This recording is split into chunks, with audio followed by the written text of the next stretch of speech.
Previous lecture we have discussed about the problem based on the molarity, formality and percentage volume by mass. And then let us we will start the new problem based on vapor pressure or Raoult's law. Problem is very important. The problem number third, the vapor pressure of benzene is 640 mm of Hg, 2.175 into 10 raised to minus 3 kilogram of non-volatile solute is added 39 grams of benzene. The vapor pressure of solution is 600 mm of Hg and calculate the molar mass of the solute carbon 12 and hydrogen 1. आपण या ठिकाणी vapour pressure आणि Raoult's law यावरती problem पाहतोय. तुम्हाला माहिती आहे की राउल्ट्स लॉ चं जे काही स्टेटमेंट आहे, जे रिलेशन आहे ते मोल फ्रॅक्शन आणि वेपर प्रेशर किंवा vapour pressure of the solute आणि vapour pressure of the solvent याच्यावरती आहे.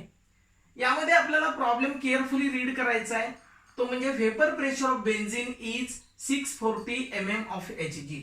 म्हणजे बेन्झीनचा वेपर प्रेशर किती दिलेला आहे 640 mm of Hg. गिवन मध्ये आपण लिहूया vapour pressure of benzene P01 is equal to 640 mm of Hg and then vapour pressure of solution किती आहे मग 600 mm of Hg. म्हणजे P ची किंमत आहे 600 mm of Hg and then in a non-volatile solute. How much grams of the non-volatile solute? This is the 2.175 into 10 raised to minus 3 kilogram. म्हणजे 2.175 गुणिले 10 चा वजा 3 घात किलोग्राम एवढं नॉन व्होलाटाइल सोल्यूट काय केलेलं आहे ऍड केलेलं आहे 30 ग्रॅम्स ऑफ बेन्झीन. म्हणजे 39 ग्रॅम बेन्झीन मध्ये ते डिझोल्व केलेले आणि त्याचा वेपर प्रेशर त्यांनी दिलेला आहे 600 mm of Hg. म्हणजे मास ऑफ द सोल्यूट किती आलं तुमचं 2.175 into 10 raised to minus 3 kilogram. आणि मास ऑफ द सॉल्व्हंट किती मग तर मास ऑफ द सॉल्व्हंट म्हणजे बेन्झीन सॉल्व्हंट आहे आपलं 39 ग्रॅम्स आहे. मग या ठिकाणी गिवन थिंग्स मध्ये तुमच्या लक्षात आलेलं आहे vapour pressure of benzene P01 is equal to 640 mm of Hg. P ची किंमत आहे 600 mm of Hg. त्या ठिकाणी मास ऑफ द सोल्यूट तुम्हाला किती दिलेलं आहे की 2.175 into 10 raised to minus 3 kilogram आणि मास ऑफ द सॉल्व्हंट W1 दिलेलं आहे तुम्हाला 39 ग्रॅम्स. परंतु या ठिकाणी जे काही बेन्झीनचं जे काही वेट सोल्यूटचं वेट असणार आहे ते सोल्यूटचं वेट जर किलोग्राम मध्ये असेल तर तुम्हाला मास ऑफ द सॉल्व्हंट सुद्धा या ठिकाणी किलोग्राम मध्ये कन्वर्जन करून घ्यायचं. म्हणून 39 into 10 raised to minus 3 kilogram हे काय झालं त्याचं व्हॅल्यू आली. आणि मग आपल्याला यावरून तुम्हाला शोधायचं टू फाइंड आउट काय म्हटलेलं आहे की त्यांनी म्हटलेलं आहे calculate the molar mass of the solute. म्हणजे molar mass of the solute M2 can be calculated. म्हणजे तुम्हाला M2 कॅल्क्युलेट करायचं आहे. मग या ठिकाणी काय होणार आहे फॉर्म्युला तुमचा कोणता असणार आहे की राउल्ट्स लॉच्या म्हणण्याप्रमाणे P01 minus P divided by P01 is equal to या ठिकाणी असणार आहे W2 into M1 divided by M2 into W1. म्हणजे वेट ऑफ द सोल्यूट त्याच्यानंतर molar mass of the solvent molar mass of the solute त्यानंतर weight of the solvent.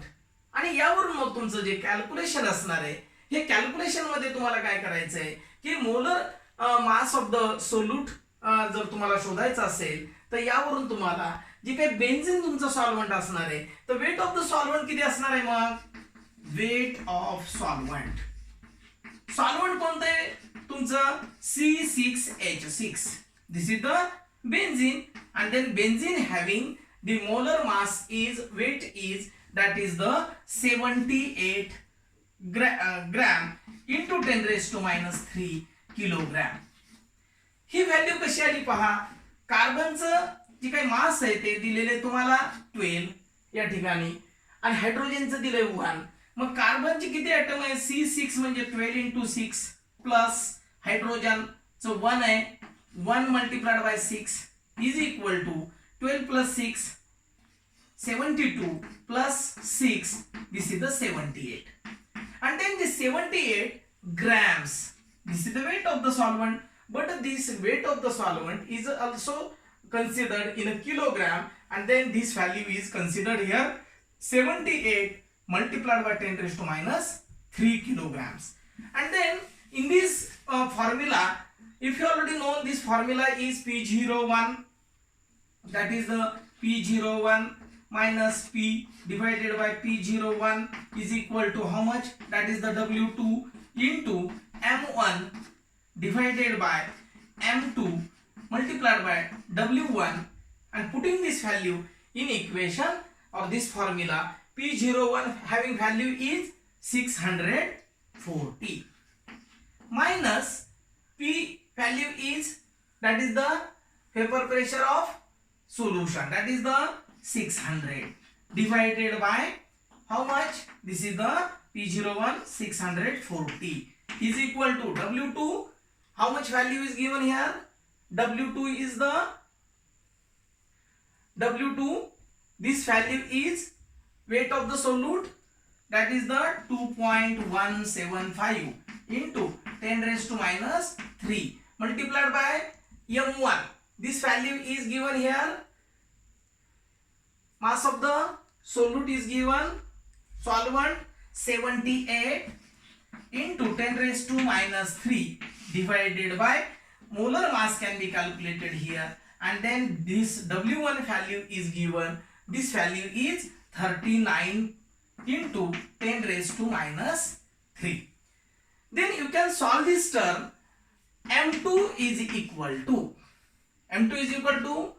this formula is conversion 640 minus 600, that is the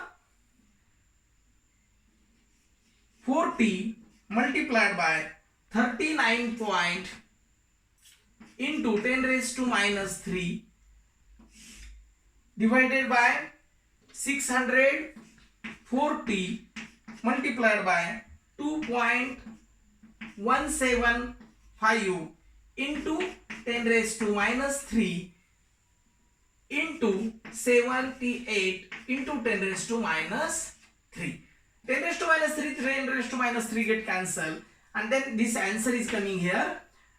0 0 get cancelled. Then 4 1s are 4, 4 16s are. This is the 16 multiplied by 2.175 into 10 raised to minus 3 multiplied by 78 divided by 39. And then this solve this term about the 16 into 2.175 into 10 raised to minus 3 multiplied by 78 divided by 39, and then this value is coming here. Last answer is 69.6. This is the 69.6, that is the kilogram, 10 raised to minus 3 kilograms per mole, that is the kilogram per mole, and this is the last answer. The means molar mass of the solute M2 value is 69.6 into 10 raised to minus 3 kilograms per mole. अशा पद्धतीने आपण हा problem इथं सोडवलेला आहे. पुन्हा एकदा आपण थोडं एक्सप्लेन करूया की वेपर प्रेशरवर हा प्रॉब्लेम आहे की वेपर प्रेशर बेन्झीन तुम्हाला दिलेला आहे 2.175 into 10 raised to minus 3 kilogram non volatile solute. त्याच्यामध्ये आपण काय केलेलं आहे, ऍड केलेलं आहे. किती सॉल्व्हेंट मध्ये केलेलं आहे, 39 ग्रॅम्स ऑफ द बेन्झीन मध्ये केलेलं आहे. वेपर प्रेशर ऑफ सोल्युशनचा दिलेला आहे. सोल्यूट ऍड केल्यानंतर सोल्युशन तयार होतं 600 mmHg ऑफ Hg, आणि calculate molar mass of the solute तुम्हाला कॅल्क्युलेट करायचं आहे. बेन्झीन P01 ची व्हॅल्यू घेतली, P ची value 600 mm of Hg. Mass of the solute तुम्हाला दिलेलं आहे 2.175 into 10 raised to minus 3 kilogram. Mass of the solvent W1 आहे तुमचं या ठिकाणी 39 ग्रॅम्स होतं, ते 39 गुणिले 10 raised to minus 3 kilogram convert केलं आपण. Molar mass of the solute तुम्हाला कॅल्क्युलेट करायची, M2 ची व्हॅल्यू काढायची.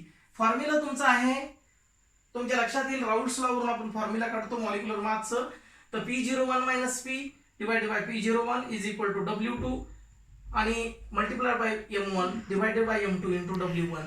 या सगळ्यांची व्हॅल्यू तुम्ही पुट केल्यानंतर या ठिकाणी फक्त तुम्हाला सगळ्यात महत्त्वाची म्हणजे W1 ची जी व्हॅल्यू आहे या ठिकाणी M1 ची जी व्हॅल्यू आहे ती तुम्हाला 78 इंटू 10⁻³ कसं आलं, तर हा सॉल्व्हंट आहे आणि सॉल्व्हंट म्हटल्यानंतर बेन्झिन आहे, बेन्झिनचं जे मॉलिक्युलर वेट आहे ते 78 ग्रॅम्स आहे, त्याला किलोग्राम मध्ये कन्वर्जन केलं म्हणून ही व्हॅल्यू आली 78 इंटू 10⁻³ आणि मग या फॉर्म्युल्यामध्ये किमती टाकल्या, ह्या सर्व किमती टाकल्यानंतर M2 ची व्हॅल्यू काढायची म्हणजे molar mass of the solute काढायचे आणि प्रॉब्लेम पूर्ण सॉल्व्ह केल्याच्या नंतर M2 इज इक्वल टू पूर्ण टर्म सॉल्व्ह करा आणि कॅल्क्युलेशन मध्ये तुम्हाला येणार मग 16 multiply by 2.175 into 10⁻³ into 78 divided by 39 आणि त्याचं लास्ट आन्सर आहे ही टर्म जर तुम्ही सॉल्व्ह केली तर तुमचं आन्सर असेल या ठिकाणी 69.6 इंटू 10⁻³